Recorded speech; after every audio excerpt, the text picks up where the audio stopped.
හරිම සුමුදුයි.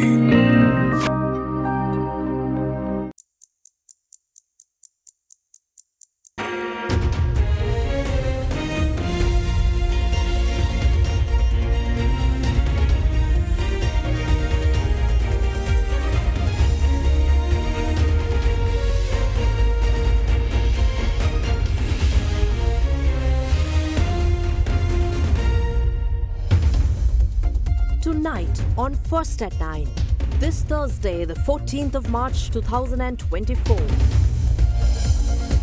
High-end tourists. President unveils plans for Sri Lanka's southern city of Galle to be the main tourist attraction. Liberalizing trade. Sri Lanka-Indonesia launched talks on a preferential trade agreement. Our stance. We are ready to work with any president who prioritizes solving the Tamil national question, says TNA MP M.A. Sumantiran. Petroleum deal. United Petroleum of Australia eyes agreement with Sri Lanka's investment promotion agency for license to operate in retail fuel by mid-year. On the 13th, 14th and 15th of March at the Water's Edge at Slim Dialogue Brand Week. ඔබේ විශ්වාසය දෙනු සෙන්සුරයින් දැන් ළඟමැති ෆාමසියෙන් ලබාගත හැක. From Ada Derana, this is Ada Derana First at 9 with Indivari Amuata and Mahish Johnny. Live from Studio 24 in Colombo. A very good evening, everyone. Welcome to First at 9 this Thursday night. We appreciate your company. Thank you for being here. A very busy Indivari Amuata. Very good evening. Good evening to you, Mahish. Good evening to all of you. Thank you for joining us on First at 9. Once again, we promise to bring you some developments from across Sri Lanka and around the world tonight as well. The President's comments on tourism and developing Sri Lanka's tourism is a top story tonight. And there are some stories developing in terms of the IMF and Sri Lanka's economic front. Also, we're looking at renewable energy, power generation. That is also in the conversation. Recently, we've been having news about heat strokes and the heat index, rising up. A lot of people are questioning whether are we heading for another power cut or not. But the Ministry of Power and Energy is very quick to say, they're doing everything what they can in order to keep the power going on steadily. So that's a development that a lot of people are watching as well. Internationally, Donald Trump and Joe Biden seems to be having a ruckus with each other because apparently both of them have managed to clinch the nomination. It's not official yet. It'll happen in their conventions, party conventions, but apparently there is no one else who's running to be the president in the United States right now other than Donald Trump and Joe Biden.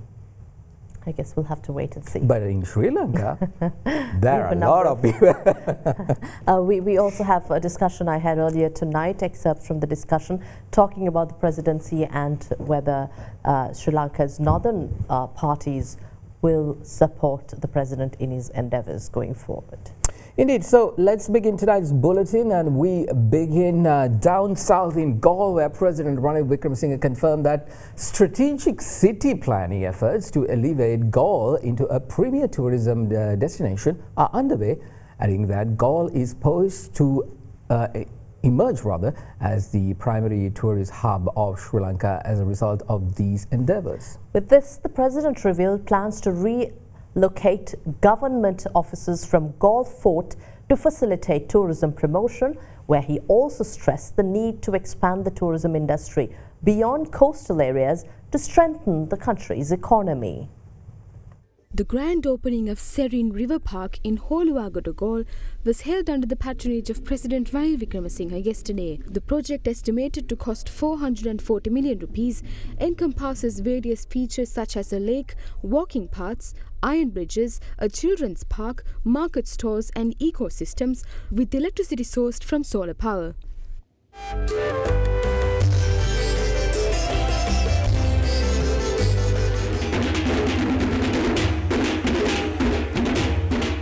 වසර 3ක් වගේ කෙටි කාලයක් තුල අපිට මේ කටයුත්ත අවසන් කරන්න පුළුවන් වුණා. මේ නතර We were able to conclude this project within a span of 3 years. The efforts of President Ranil Wickremesinghe prompted the resumption of this project, which was halted due to the economic crisis. මේ ප්‍රතිඵලයක් හැටියටත් මම ඉතාම ගෞරවයෙන් සිහිපත් කරනවා. අද ගාල්ල ප්‍රධාන සංචාරක ප්‍රදේශය. දැන් වෙලා තියෙන්නේ Galle is a premier tourist destination but suffers from a shortage of rooms for accommodation. If you have a residence in Galle, make preparations to provide these rooms to tourists and look for alternative housing by this December as many tourists are expected. The south, including Galle, Unawatuna and Galle Fort, have gained the attention of international publications. How many can be accommodated if we allocate all government offices within the Galle Fort to build hotels and restaurants? An area land spanning 10 acres is available near the Mahamudra Teaching Hospital. This could be used to build a tourism zone. We are on track to provide funds to relocate the prison. There are many other buildings that must be removed in order to provide tourists with more places to stay. If we do not take this initiative, we stand to suffer a negative consequence. We must put in efforts to achieve this. Galle has the potential to be the main tourism destination in Sri Lanka. We are planning to commence this tourism initiative from next month. This is an initiative which provides rapid revenue. Generating a revenue of $100 is insufficient. We must generate $300 to $500. It is crucial that we strive to attract not only more tourists but also those who are inclined to spend lavishly during their visit. No one thought we would achieve this. We face shortages of fuel, fertilizer and medicine. What happened today? The coastal line is generating a positive revenue trajectory. The potential must graduate towards the middle of Sri Lanka. This is just the beginning of a new era. A significant change will be seen within a year. New Dulux Pentolite Hygiene Plus. Refreshing walls for generations. Earlier today, refusing their bail applications, Maliga Kanta Magistrate Lochani Abewikrama ordered 6 suspects, including former Minister of Health Kehelia Rambukwella and former Health Secretary Janaka Sri Chandragupta, to be remanded further until the conclusion of their case. Now, this decision was announced by the magistrate with regards to the procurement of substandard medicine, which was once again taken into consideration today. Further, the magistrate ordered the Deputy Director of the Medical Supply Unit, Dr. Tusita Sudarshana, and the Additional Secretary of the Ministry of Health, Saman Ratnayaka, to be remanded until the 28th of March. Last night, Deputy Director of the Medical Supply Division of the Ministry of Health, Dr. Tusita Sudarshana, who was a member of the evaluation committee that was in charge of the procurement of the substandard human immunoglobulin vaccines, was arrested by the Criminal Investigation Department. This morning, when the case pertaining to the procurement of substandard vaccines was taken up before the Maliga Kanda Magistrate Lochani Abewikrama, Dr. Tusita Sudarshana, along with 8 suspects who are currently under remand custody, including former Health Minister Kehelia Rambukwella and Additional Secretary to the Ministry of Health Dr. Saman Ratnayaka, were produced before the court. Presenting her submission, Deputy Solicitor General Lakmini Girihagama, who highlighted that Dr. Tusita Sudarshana was a member of the evaluation committee which was in charge of the procurement of substandard vaccines, requested that the court name him the 11th suspect in the case. While highlighting that the relevant committee was in charge of conducting quality controls on medicines that are subject to procurement and providing accurate information about the supplier, the Deputy Solicitor General revealed that the committee had taken steps to offer the supply of medicine that cannot be produced locally to a local supplier for import. The Deputy Solicitor General added that when inquired about the suspects, they said that they were under the intention that the supplier would be providing the medicine by importing it from India. She further questioned why the suspects have evaded the responsibility of conducting quality controls on the vaccines in question. Meanwhile, Maliga Kanda Magistrate Lochani Abewikrama, who addressed the question pertaining to the bail application of the 1st, 2nd, 3rd, 4th, 6th and 8th suspects in the case, ordered them to be remanded until the conclusion of the matter. Accordingly, 6 suspects, including former Health Minister Kehelia Rambukwella and former Health Secretary Janaka Sri Chandragupta, were remanded again. The magistrate meanwhile ordered Deputy Director of the Medical Supply Unit Dr. Tusita Sudarshana and Additional Secretary to the Ministry of Health Dr. Saman Ratnayaka to be remanded until the 28th of March. Now, the State Minister of Finance, Shahant Semasinghe, said the debt restructuring process is expected to conclude by the 2nd quarter of this year, adding that the Sri Lankan government expects to receive the 3rd tranche of the extended fund facility from the global lender in June this year. Speaking further, the State Minister expressed confidence of achieving an economic growth exceeding 2% within the current year. දෙවනි කාර්තුව වෙද්දී We will be able to conclude the debt restructuring process by the second quarter of 2024, with the IMF's second review to be concluded by the 21st of March. A staff-level agreement must be reached first. We hope to receive the third tranche by June following a staff-level agreement. We expect to achieve an economic growth of over 2% within this year. The foundation required by this goal is being set at the moment. This foundation will be strengthened and established soon after the debt restructuring program conclusion. තව වේගවත් වෙලා ශක්තිමත් වෙන්නේ ණය ප්‍රතිහෝගත කරන වැඩසටහන අවසන් වුණාට පස්සේ. Parliamentarian of Ilange Tamil Arasakachi Sumanthiran M. Sumanthiran rather says that his party had no reason to boycott the meeting called by the president regarding the IMF agreement. He emphasized that as public representatives, politicians are responsible for engaging in matters that impact the country and its citizens. Earlier today, I sat down with M.A. Sumanthiran to speak at Hyde Park, where he further stressed that the question of transparency of the IMF-EFF agreement extended to Sri Lanka was on display, but said that attention must be given to checking the legitimacy of the recommendations made by the global lender. Commenting on the political stance of the party, he said the Tamil National Alliance is ready to work with any president who is in office, but however added that solving issues related to the Tamil national question in the country will be the party's priority. You were the only MP, or ITAC was the only party, opposition party, that had representation at this discussion. What made you participate? There was no reason to boycott it. This is a matter that affects the whole country, whether we like it or not. We are under an IMF program at the moment, and the impact of implementation of that program impacts every person living in the country, and therefore it is the responsibility of people's representatives to engage in that process and see how that impact is on the people. Right after this discussion that was supposed to happen with the entirety of the opposition, you spoke to media and expressed a concern about the lack of transparency of the government's engagements with the IMF. The IMF makes various recommendations and gives timelines for the government to implement those. Now, those recommendations must be backed by what they call technical assistance reports. Now, those analytical reports are crucial to understand why those recommendations are being made. You can't keep us in the dark and show the world that we are participating in discussion. You must give us those reports.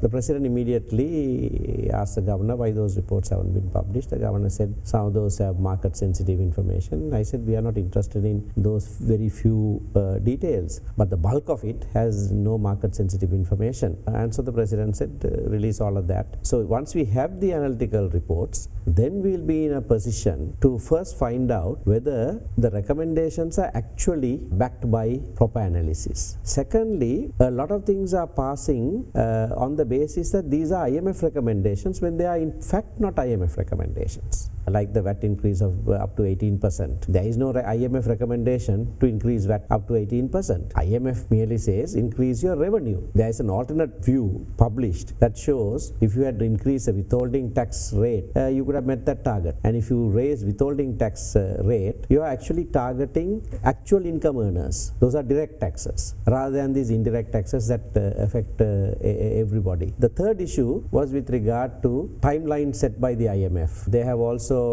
given some 45 recommendations that had to be concluded by end of February 2024, and only 14 of them have been completed. 16 of them we have no information on, and 15 of those we know have not been completed. So I raised those issues, those 15, and for all of those the answer was we have now negotiated with the IMF to extend the time period to implement those. Some of them are crucial, some of those are termed priority actions. There are serious shortcomings, and if we have this information, then in a proper discussion with the IMF we will be able to say whether we support this program. I may wonder whether you will be working with President Ranil Wickremesinghe going forward. Well, we will work with any president who is in office. When President Ranil Wickremesinghe was Prime Minister, we worked very, very closely with him, but we sat in the opposition and did it because the primary issue as far as we are concerned that the country has faced is the Tamil national question, And until there is a satisfactory solution to that, we are reluctant to take office at the center. Unlike some other political parties, we are not craving after political office. In terms of the elections, they say this is an election year. Well, the forthcoming presidential election concerns us quite a bit. We have not taken any decision with regard to that because we don't still know who the candidates will be. We are holding discussions with those, and eventually when the time comes, we will make a call. What are you fighting for or calling for in terms of elections? Elections must be held in their due time. Timely elections are absolutely important. Elections alone don't ensure democracy, but without periodic elections, democracy is nothing. It's something that we accuse President Wickremesinghe of not allowing elections to be held to the local authorities and provincial councils. Well, the National People's Power has expressed the intention to change conditions within the IMF agreement, which they believe put the general public under pressure through the NPP-led government. Now, this was conveyed by the NPP during their meeting with the IMF delegation, which is currently in Sri Lanka to conduct the second review of the extended fund facility approved for the island. A meeting between the IMF delegation currently in Sri Lanka for the second review of the EFF and representatives from the National People's Power was held at the Shangri-La Hotel in Colombo this morning. Representing the NPP were members of the Economic Council of the NPP, including National Executive Member of the NPP Sunil Handunetti. It was our main aim to inform about the necessity for governance with the people's mandate, as the people of this country needs to come out of crisis. We question the President's efforts to hold a meeting with the IMF representatives and opposition parties. They have not provided an invitation to the IMF delegation in this regard. What we see is a promotional scandal set up by the President together with Harsha De Silva through making use of the IMF.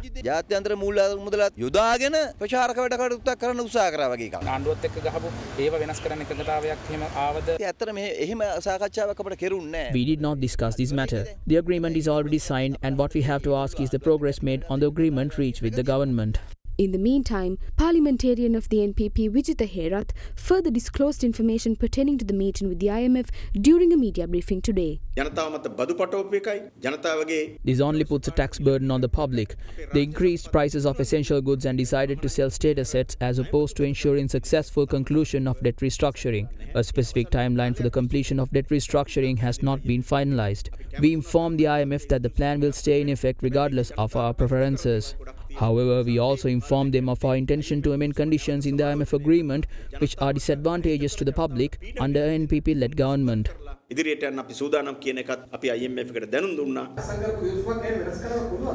Yes, it is possible. Such changes have been made in other countries as well. Any government is able to make such changes.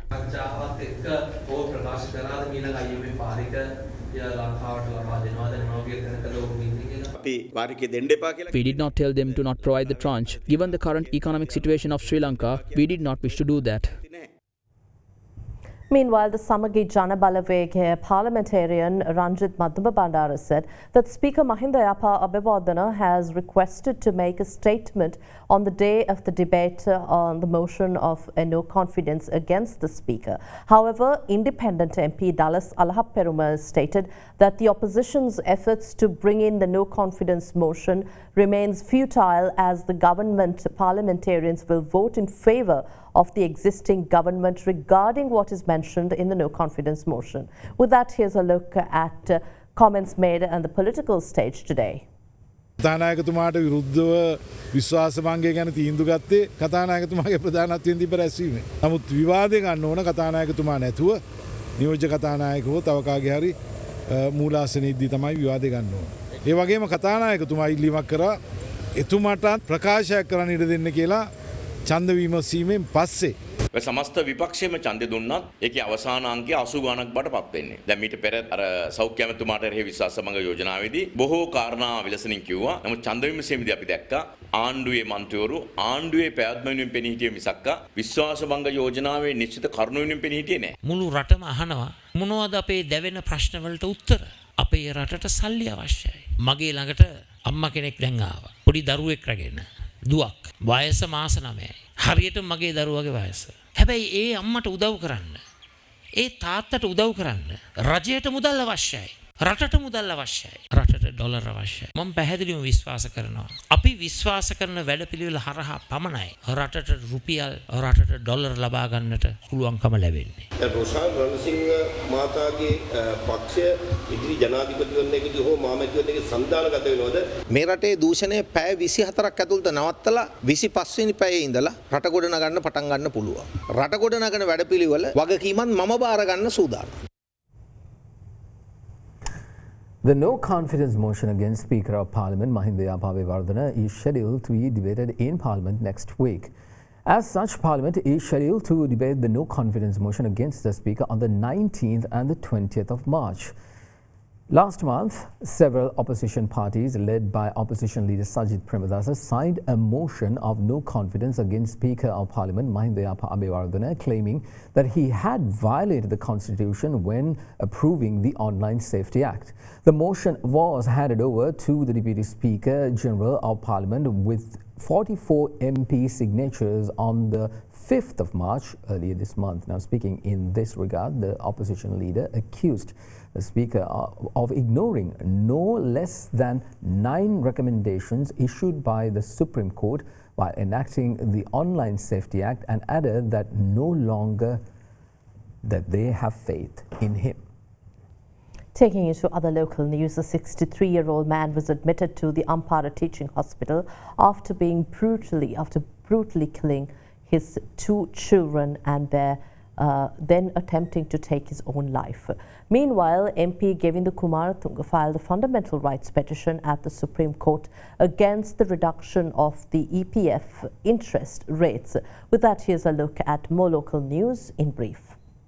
Was admitted to the Kalmane hospital due to allegedly attempting to take his own life after killing his 2 children in Perianilaveli, Ampara. The police have identified the 2 victims as his 29-year-old son and 15-year-old daughter. The suspect is reported to be in critical condition. In the meantime, a fundamental rights petition was filed at the Supreme Court by the chairman of the Yuthakama National Organisation, MP Govinda Kumaratunga, against the reduction of the EPF interest rate. Several officials, including the governor of the Central Bank, have been named as respondents to the petition. In other local news, former Sri Lankan cricketer Lahiru Thirimanne was admitted to the Anuradhapura Teaching Hospital with minor injuries following a road accident this morning. According to the police, Thirimanne's car collided with a lorry travelling in the opposite direction. 3 passengers in the car, along with the driver and passenger of the lorry, have also been hospitalized.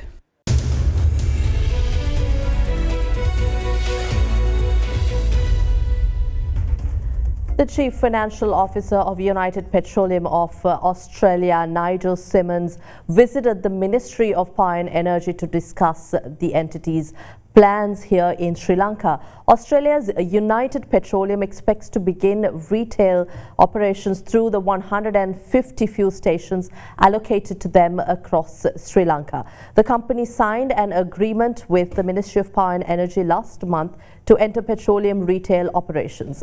United Petroleum Australia plans to sign the agreement with the country's investment promotion agency, the Board of Investment, and obtain its license to operate by mid this year. In March last year, the Cabinet of Ministers gave the nod to award licenses to China's Sinopec, Australia's United Petroleum, and RM Parks of the USA in collaboration with multinational oil and gas company Shell plc to enter the fuel retail market in Sri Lanka.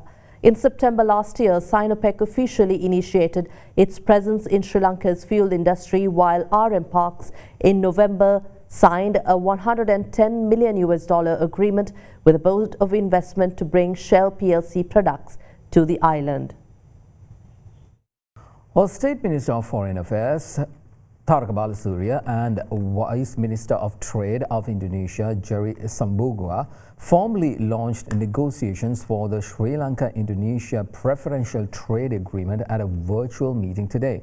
Now, according to the Ministry of Foreign Affairs, the ministers conveyed that the commencement of the Sri Lanka-Indonesia PTA negotiations would serve as a step towards a free trade agreement. They also agreed that both countries are keen to strengthen bilateral trade relations and achieve meaningful market access under the proposed PTA. They expressed hope that the PTA negotiations will be conducted expeditiously and agreed that the first round of negotiations will commence at the earliest mutually agreed upon time. Requests for proposals on international competitive bidding for a 50-megawatt wind farm facility in Mannar have now been announced by the Ceylon Electricity Board and the Ministry of Power and Energy. Taking to X, Minister of Power and Energy Kanchana Wijesekara said the ICB calls for suitable developers with the financial and technical ability to develop the wind farm facility in Mannar on a build, operate based on and operate basis. The minister added that the deadline to submit the relevant proposal will be on 9th May, immediately after which the proposals will be opened at the office of the CEB, Deputy General Manager of Renewable Energy Procurement and Performance Monitoring in the presence of the authorized representatives of the project.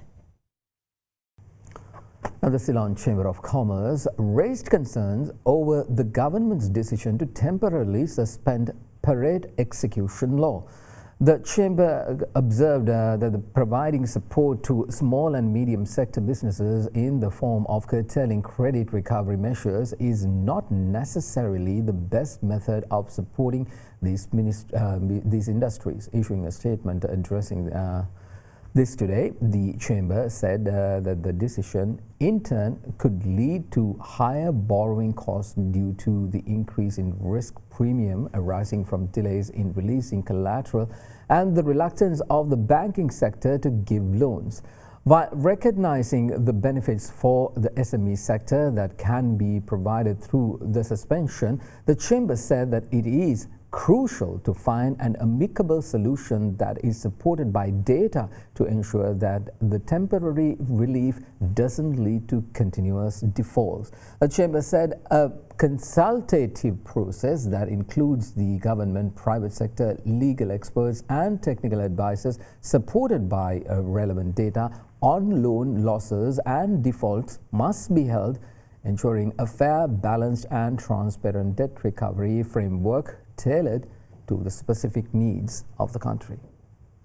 The bullish trend continued with the Colombo Stock Exchange for a 9th consecutive session as investor confidence shifted favorably towards banks and blue chip stocks. The benchmark ASPI closed in positive territory at 11,318, marking a gain of 31 points. The index reached an intraday high of 11,350, supported by ongoing buying activity in banking stocks, notably Sampath and commercial. Investor attention shifted away from trading stocks like LOLC, Brown's Investment and First Capital, which had seen gains in the previous week, towards stocks such as Hema's Holdings and Haley's Fabric, which attracted increased investor buying interest. However, towards the end of the day, the momentum of the ASPI slightly slowed down as selling pressure emerged on Lanka Tiles and Lanka Wall Tile, coinciding the ex-dividend dates.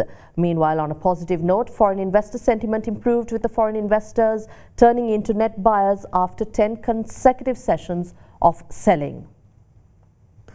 Now here's a look at the currency exchange rates today.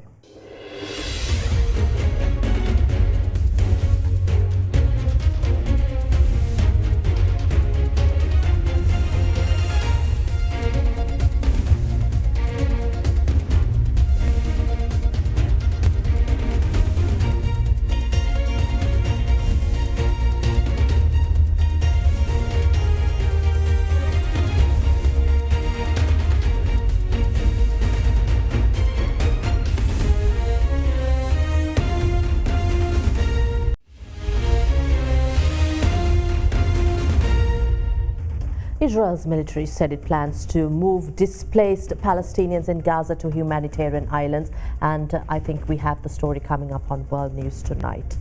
Well, that's it from all of us here at our First at 9. Thank you for watching. I'm Mahesh Johnny. And I'm Indivari Amwatha. Good night.